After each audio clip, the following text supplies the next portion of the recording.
Sisti Damayanti. Dan hari ini kami berdua berkesempatan ngobrol santai nih dengan narasumber yang sangat istimewa, yaitu guru pamong kami ketika PPL di SMP Negeri 4 Tegal. Dan di sini sudah ada Bapak Asep Suherman. Halo Pak, selamat pagi. Ya, selamat pagi Mbak Pinas dan Mbak Sisti. Ya, terima kasih nih Pak sudah menyempatkan waktunya untuk ngobrol santai bareng kami berdua. Nah, teman-teman, di kesempatan kali ini kita akan membahas tentang bagaimana sih cara merancang pembelajaran yang punya arah dan juga tujuan yang jelas. Jadi bukan cuma tentang belajar apa, tetapi juga mau dibawa kemana sih pembelajarannya. Nah, konsep ini dikenal juga dengan istilah where to ya dalam perancangan pembelajaran. Jadi hari ini kita akan kupas tuntas nih, mulai dari tujuan pembelajaran, kemudian cara untuk menarik perhatian siswa, dan juga sampai dengan strategi untuk menghadapi tantangan di kelas. Yuk langsung aja kita ngobrol-ngobrol bareng. Oke, sebelum kita bahas mengenai konsep where to dalam merancang pembelajaran, perlu kita ketahui dulu nih, topik apa sih yang Bapak ambil nih Pak untuk dibahas pada siniar kali ini?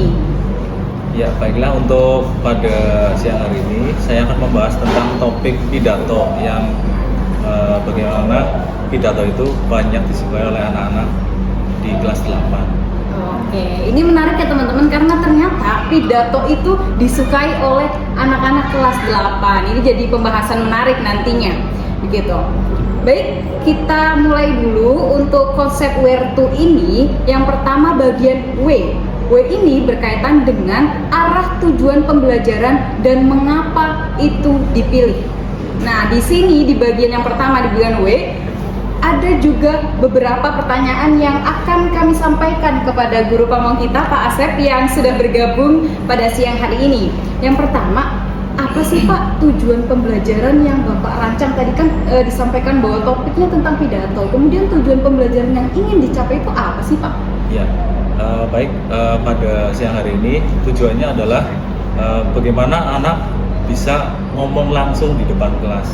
Kemudian nanti pidato di sini ketika terjun di masyarakat besoknya itu akan mengarah ke kemandirian anak berbicara dengan bahasa-bahasa yang lebih menarik dan bahasa-bahasa yang baku di sini.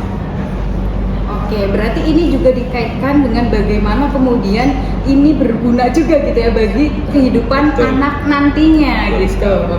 Kemudian nih Pak, bagaimana sih kemampuan awal siswa gitu ya Pak? Kira-kira gimana kemampuan awal siswa ini dilihat dari tujuan pembelajaran yang Iya, dipilih? betul sekali. Ya, dari pembelajaran pidato ini saya menerapkan konsep yang pertama membawa teks, gitu ya. Jadi anak pertama kali akan saya bawakan teks, akan menulis kerangkanya dulu, menulis kerangka dari pidato itu sendiri, kemudian pendahuluan, isi, penutup. Nah, kemudian dari situ nanti anak akan belajar langsung dengan menggunakan teks terlebih dahulu. Kira-kira anak bisa apa enggak menggunakan konsep teks di dalam pembacaan pidato. Nah, kemudian setelah anak ternyata nyaman dengan teks tersebut, saya mencoba untuk metode menghafal atau tanpa teks di sini.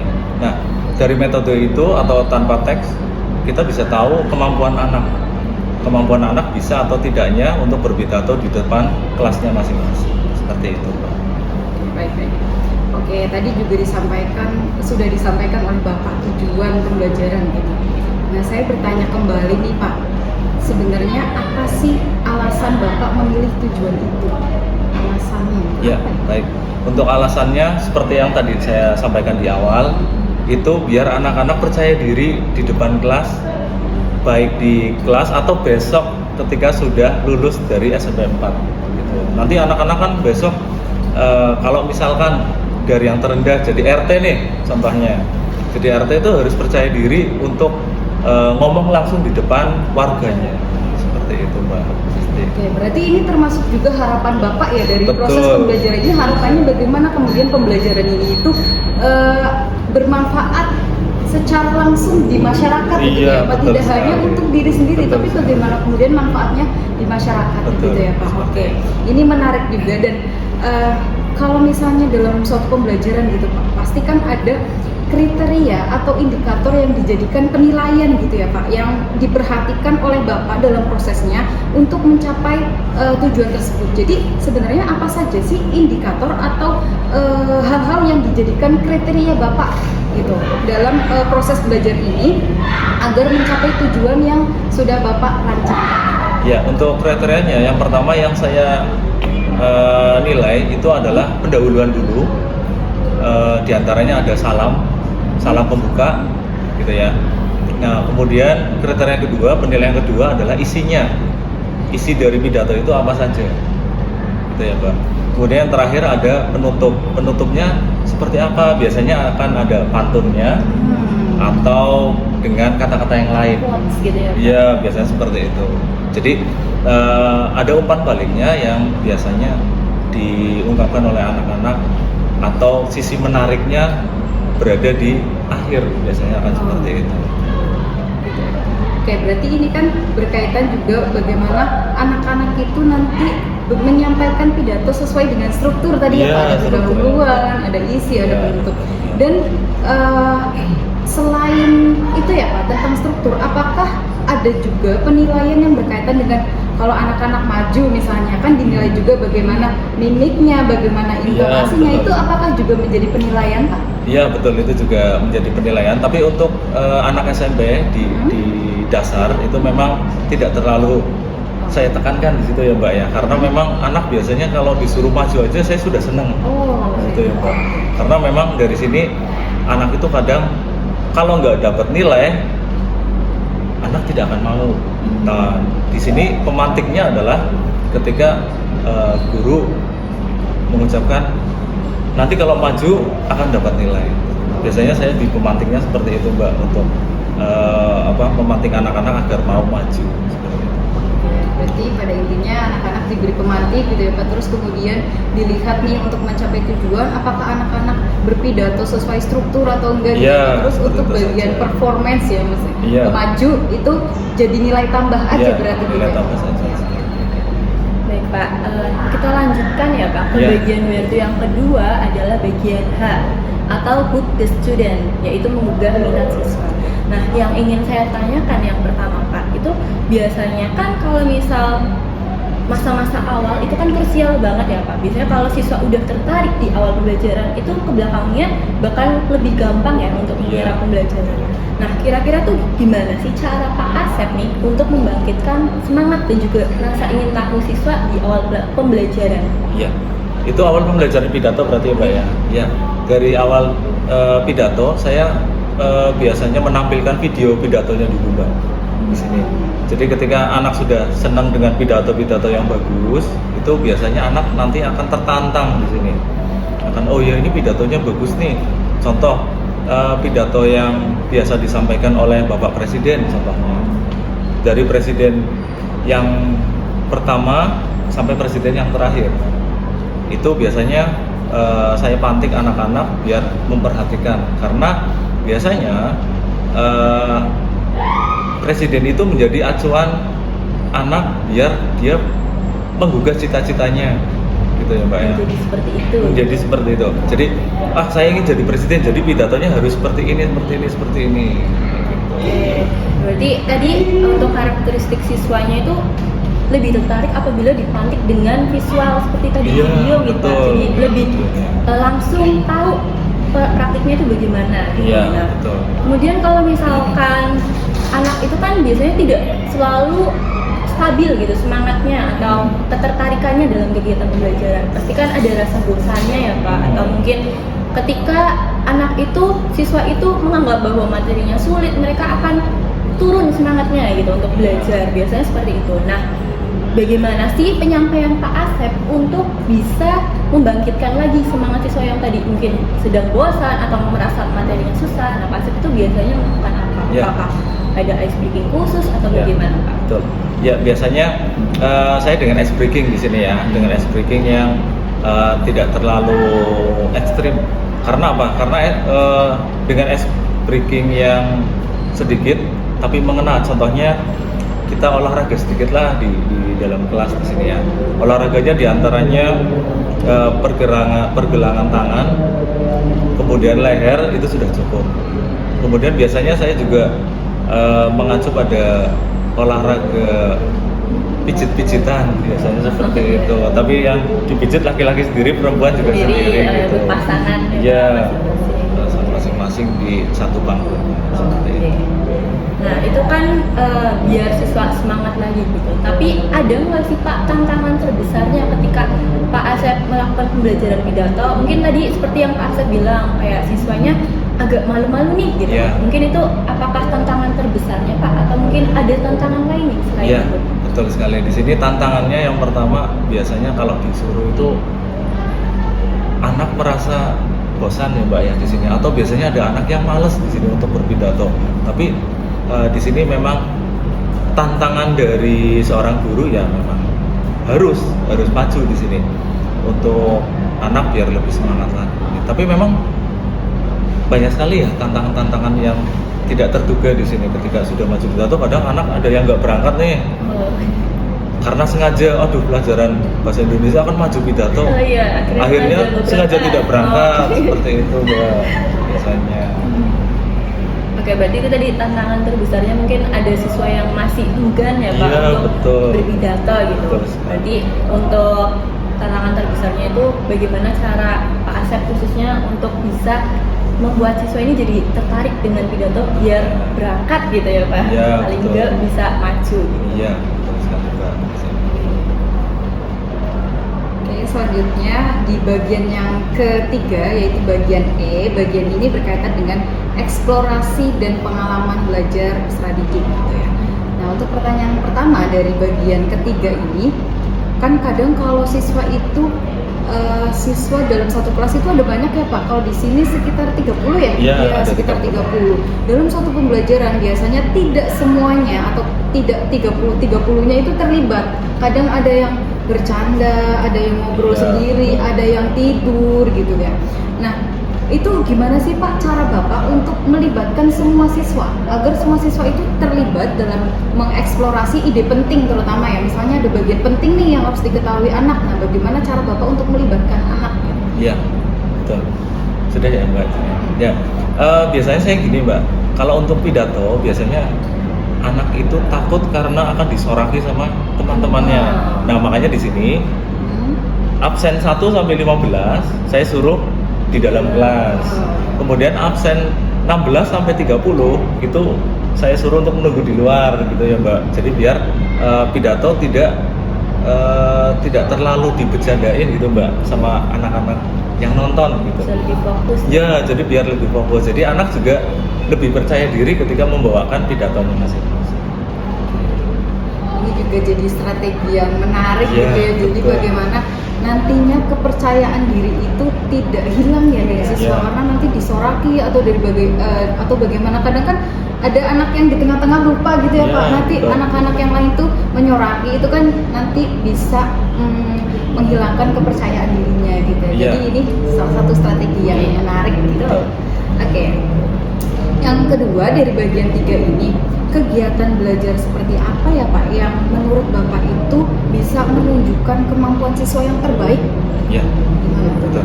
Kalau saya biasanya lebih suka ke pembelajaran jigsaw ya. Jigsaw di sini mengelompok Mbak, di sini Mbak. Jadi satu kelompok ada, saya biasanya tidak terlalu banyak, biasanya saya 4 sampai 5 anak. Jadi judulnya sama. Nanti untuk kelompok yang kedua judulnya ini ya. Untuk kelompok yang ketiga judulnya ini pidatonya ya. Jadi anak-anak lebih tertantang di sini Mbak.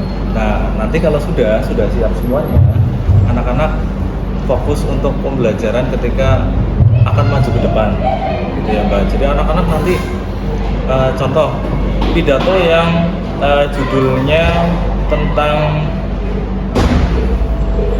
Project Pancasila, nanti maju ke depan dulu gitu ya.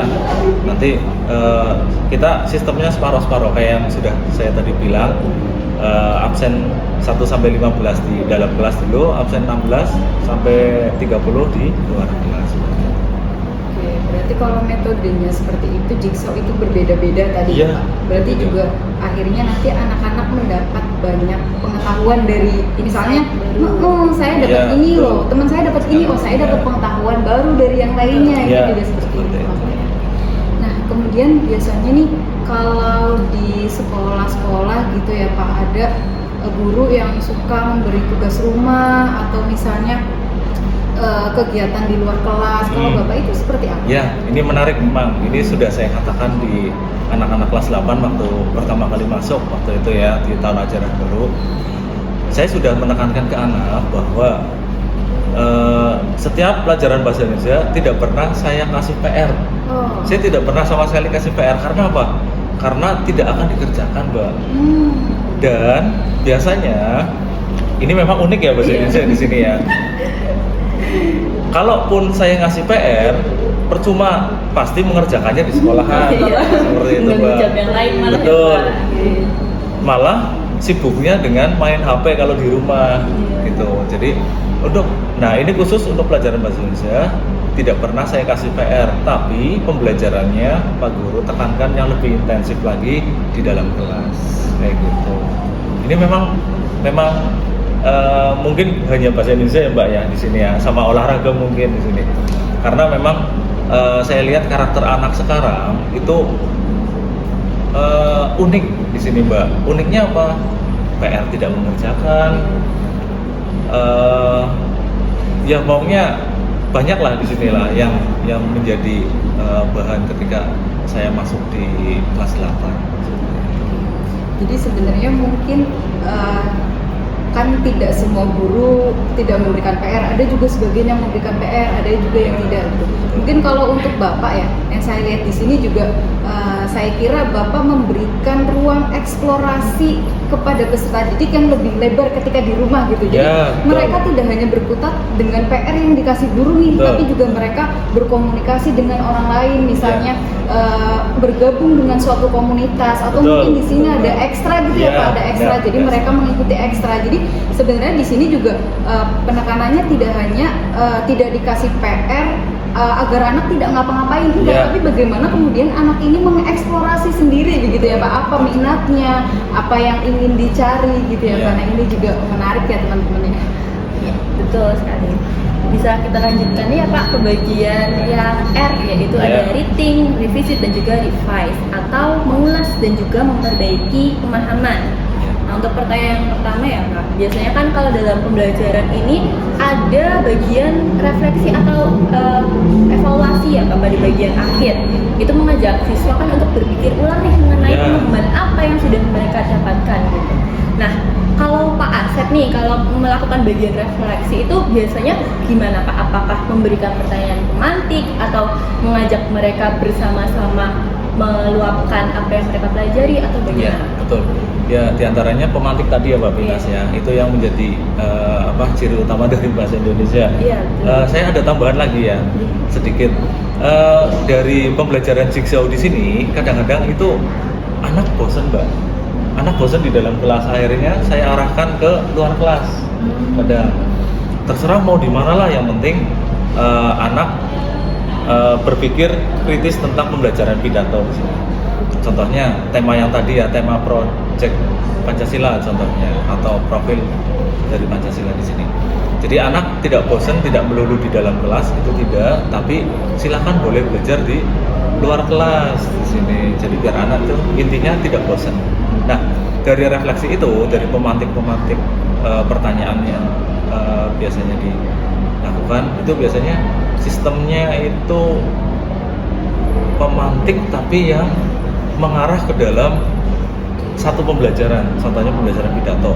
Refleksinya seperti apa sih? Ya, kalian nanti biasanya refleks dari pendahuluan, isi, kemudian penutup akan direfleksi sendiri ke anak, kemudian akan maju ke depan.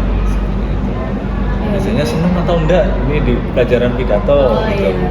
Berarti selain menggali dari sisi kognitifnya, tapi juga Bapak memvalidasi perasaan mereka ya selama Iya. mengikuti pembelajaran pidato tadi gitu. Iya. Dan tadi bagi saya juga menarik ya Pak, ternyata refleksi itu kalau dilakukan di luar kelas itu ternyata bisa jadi menarik juga ya. Jadi Iya. siswa juga bisa menghubungkan nih dengan keadaan di luar kelas gitu. Misal tadi pidato, terus ketemu sama bapak kepala sekolah misal, Iya. oh berarti nanti kalau misalnya saya menjadi kepala sekolah, pidatonya akan seperti ini seperti ini. Gitu. Jadi lebih nyambung lagi nih dengan Iya. keadaan sekitar mereka gitu.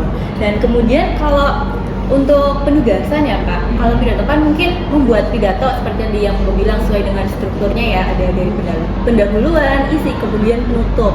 Nah biasanya Pak Asep kalau dalam melakukan evaluasi pembelajaran itu apakah memberikan kesempatan kepada siswa untuk merevisi? Misal sudah dinilai nih ternyata ada beberapa hal yang perlu diperbaiki nih, Iya. nah lalu Pak Asep Iya. mengembalikan ke siswa, kemudian direvisi atau Pak Asep membiarkan, maksudnya ya sudah nilainya hanya segitu atau Ya, bagaimana?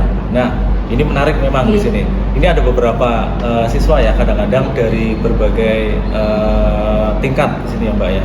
Ada yang mohon maaf, ada yang kurang pintar di sini ya. Katakan kurang pintar. Itu biasanya pidatonya seadanya Mbak. Di sini. Kadang bahasanya juga masih acak-acakan. Tapi nanti saya kembalikan, kemudian direvisi ulang, diganti menjadi bahasa yang lebih baku lagi. Gitu.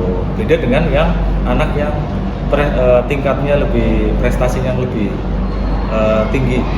Itu rata-rata anaknya memang sudah memahami dari bahasa-bahasa yang ini ya, yang sudah digali oleh siswa tersebut. Jadi memang berbeda sekali antara anak yang kurang dan anak yang sudah mahir di sini. Itu sangat berbeda dan jauh nanti beda. Oh ya, tapi berarti Bapak ini ya memberikan kesempatan Iya, ya memberi untuk kesempatan. mereka merevisi gitu. Jadi memang sangat terbuka ya Iya. kepada siswa gitu. Apabila masih ada kekurangan, Bapak bisa memperbaiki, kemudian siswanya juga mau memperbaiki ya Iya, Pak. Oke. betul. Jadi sangat menarik dan menurut saya seperti itu apa ya, guru yang sangat bertanggung jawab ya terhadap siswa. Jadi nggak hanya menilai saja, tapi menunjukkan mana yang perlu diperbaiki gitu. Jadi saya sangat mengapresiasi apa yang tadi. Kemudian tadi disinggung juga tentang tadi bagian refleksi. Itu tadi untuk mendorong atau membuat siswa merenungkan apa yang sudah mereka pelajari. Selain Bapak membawa siswa keluar kelas, apakah Bapak misal pernah menggunakan jurnal refleksi atau hanya seperti tadi saja mengajak ngobrol santai atau gimana Pak? Ya, kalau disodorkan jurnal refleksi itu kadang-kadang anak malah rundang Mbak. Oh iya. Mbak.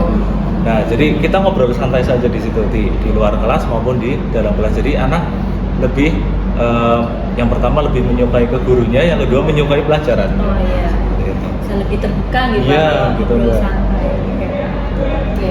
Nah ini juga berkaitan dengan, ini masih berkaitan tadi kan berkaitan dengan refleksi begitu ya Pak. Iya. Nah kalau dalam proses evaluasi itu kan ada yang namanya self assessment begitu ya Pak.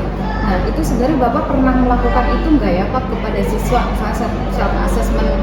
Terus gimana caranya? Apakah anak itu sendiri-sendiri dalam artian personal Bapak? Apakah anak itu maju ke depan untuk menyampaikan penilaian dirinya gitu kepada temannya atau seperti apa? Ya, ini ada dua ya di sini ya. Biasanya yang pertama saya suruh nulis sendiri-sendiri, yang kedua nanti tak suruh maju ke depan, tapi ke depannya bukan ke depan kelas ya Mbak ya, tapi saya tarik keluar di sini Mbak. Personal. berarti. Personal, betul sekali. Karena kalau di depan kelas, anak akan cenderung, aduh, saya sudah ngeper nih Pak kalau seperti ini. Kalau saya enggak, kalau saya berbicaranya empat mata atau personal di sini.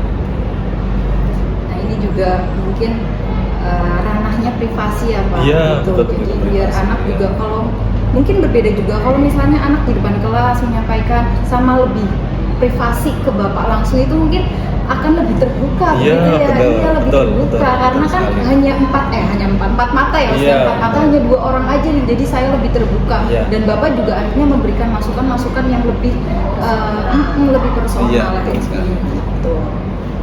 Nah kalau tadi self assessment itu kan berkaitan juga dengan kelebihan dan kekurangan ya Pak.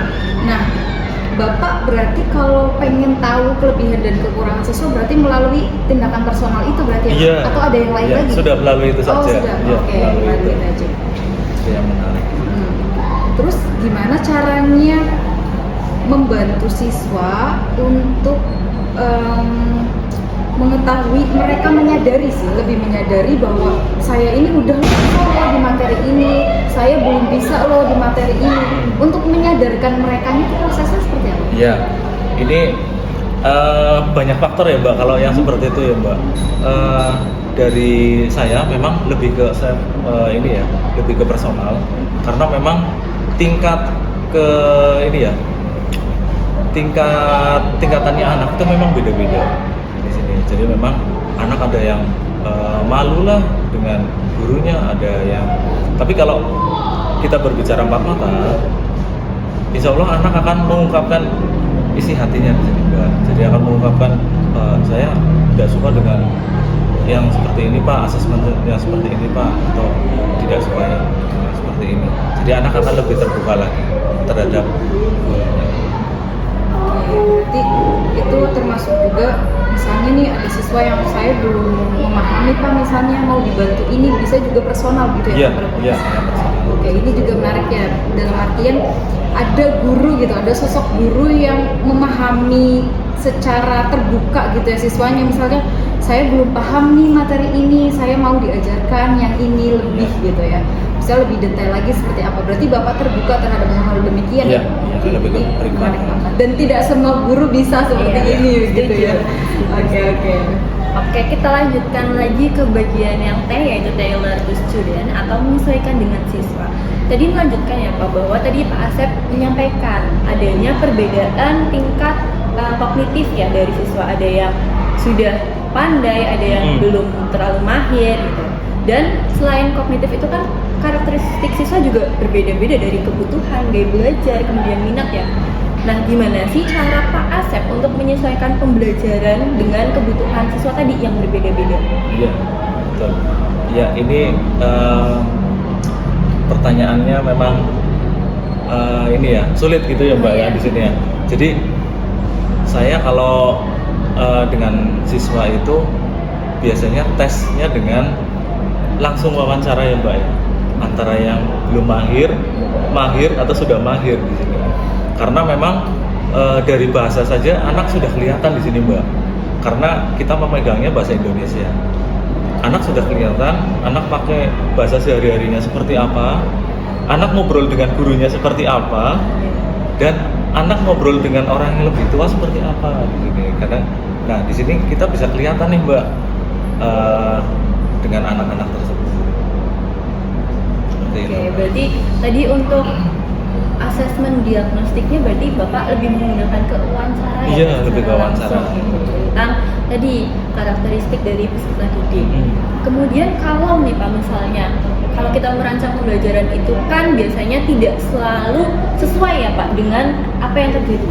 Nah, kalau misal tiba-tiba Pak ada perubahan di kondisi di kelas gitu, misal kayak harusnya Bapak ada waktu 40 menit ya dalam 1 jam pelajaran gitu, tapi ternyata mungkin kepotong oleh kegiatan lain atau ada sesuatu gitu dalam pembelajaran tersebut.